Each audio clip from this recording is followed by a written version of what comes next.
Assalamualaikum warahmatullahi wabarakatuh.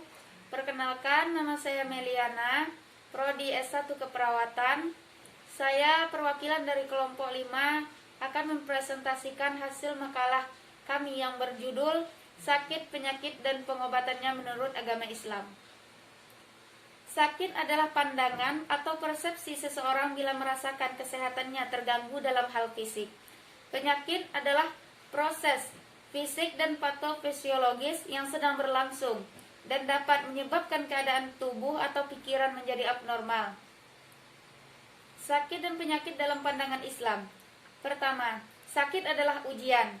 Allah Subhanahu wa Ta'ala berfirman dalam Al-Quran yang artinya, "Sungguh akan kami berikan cobaan kepadamu dengan sedikit ketakutan, kelaparan, kekurangan harta, jiwa, dan buah-buahan. Dan berikanlah berita bahagia kepada orang-orang yang sabar, yaitu orang-orang yang apabila ditimpa mereka mengucapkan innalillahi wa inna ilaihi raji'un."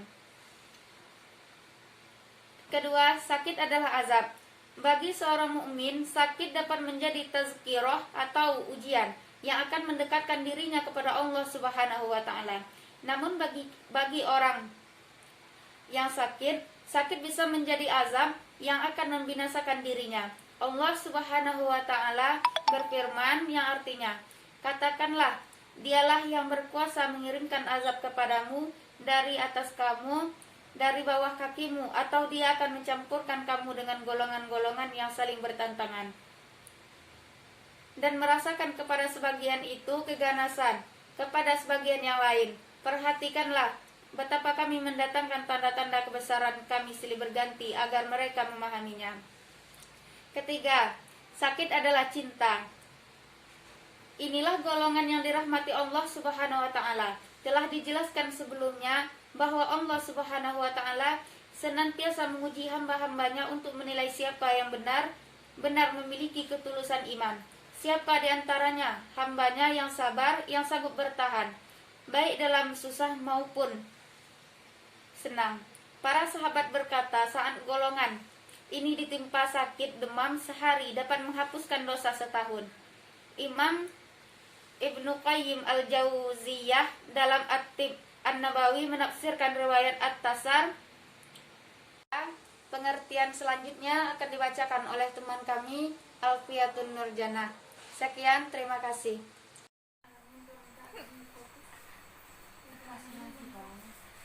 Assalamualaikum warahmatullahi wabarakatuh. Perkenalkan, nama saya Alfiatun Nurjana dari Prodi D3 Kebidanan semester 1. Baiklah, saya akan melanjutkan materi yang telah dibacakan oleh teman saya Meli tadi. 2. Penyakit menurut agama Islam disebabkan oleh perilaku, kebiasaan, dan akhlak kita sehari-hari. Contoh penyakit menurut pandangan Islam. 1. Sombong. Sikap sombong adalah penyakit hati yang sangat dibenci oleh Allah SWT. Sifat sombong yang membanggakan diri, takabur, inilah yang menjadikan kafirnya iblis kepada Allah. Karena kesombongannya, iblis menolak bersujud kepada Adam alaihissalam. Iblis menganggap bahwa dirinya lebih baik karena tercipta dari api, sedangkan Adam tercipta dari tanah. 2. Ujub merupakan penyakit hati yang membawa seseorang kepada kesombongan. Ujub artinya takjub kepada diri sendiri dan merasa bangga dengan apa yang dimiliki. 3. Hasad.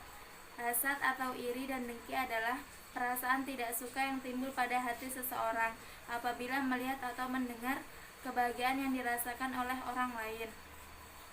Penyakit hasad ini harus segera dihilangkan karena yang diperoleh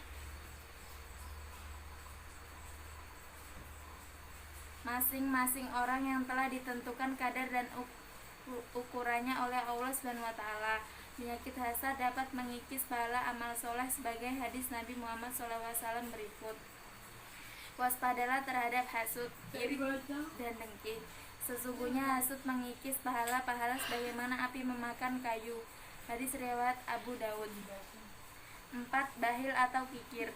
Sifat bakhil ini menyebabkan seseorang merasakan kekurangan dan takut akan kehabisan harta, sehingga tidak mau memberikan sedikit hartanya kepada orang yang membutuhkan sebagaimana firman Allah dalam surat Al-Imran ayat 180 yang artinya, sesekali janganlah orang yang bakhil dengan harta yang Allah berikan kepada mereka dan karunia mereka menyangka bahwa kebakhilan itu baik bagi mereka.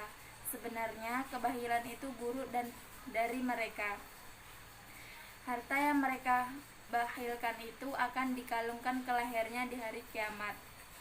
Dan kepunyaan Allah lah segala warisan yang ada di langit dan di bumi, dan Allah mengetahui apa yang kamu kerjakan. 5. Riya. Riya merupakan penyakit hati yang dilarang karena dapat menghilangkan pahala amal soleh yang dilakukan, karena riya menghilangkan rasa tulus ikhlas beribadah dan beramal untuk Allah dari dalam hati. Orang yang memiliki penyakit riya ini hanya akan bertaubat baik apabila dilihat oleh orang lain dan tujuan untuk mendapatkan sanjungan. 3. Menghadapi sakit dan penyakit. 1. Ikhlas. Ikhlas menerima bahwa segala ketetapan hanya dari Allah dan segala yang dilalui oleh seseorang hamba adalah jalan takdir terbaik yang sudah digariskan.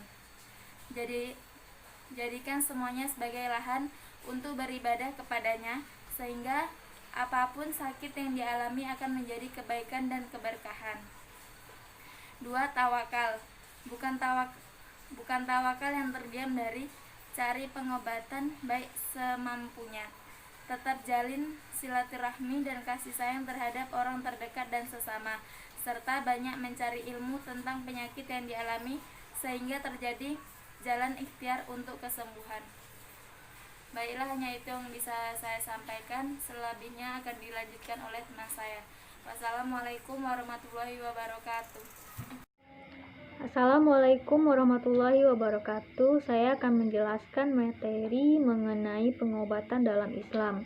Pengobatan dalam Islam adalah pengobatan yang dianjurkan sistem pengobatan yang diadopsi dari Rasulullah Shallallahu Alaihi Wasallam yang dikenal dengan Tibun Nabawi. Tibun Nabawi memiliki beberapa sumber seperti Al-Quran, pengalaman empiris Rasulullah, dan pengobatan tradisional di Semenanjung Arab pada masa itu. Al-Quran memuat doa untuk kesehatan dan juga panduan terapi khusus seperti mengkonsumsi madu, memakan makanan yang halal dan sehat, dan tidak makan dalam jumlah yang berlebihan. Dalam Tibun Nabawi dikenal dengan 3 metode penyembuhan, yaitu preventif, spiritual, dan kuratif. Menurut Jalaluddin Al-Suyuti dalam bukunya yang bertajuk Mukhtasar Al-Tib Al-Nabawi, kebanyakan Tibun Nabawi adalah pencegahan. Contoh langkah pencegahan atau preventif adalah menjaga kebersihan agar terhindar dari najis, menggosok gigi dengan siwak, mengkonsumsi madu, serta habatus sauda.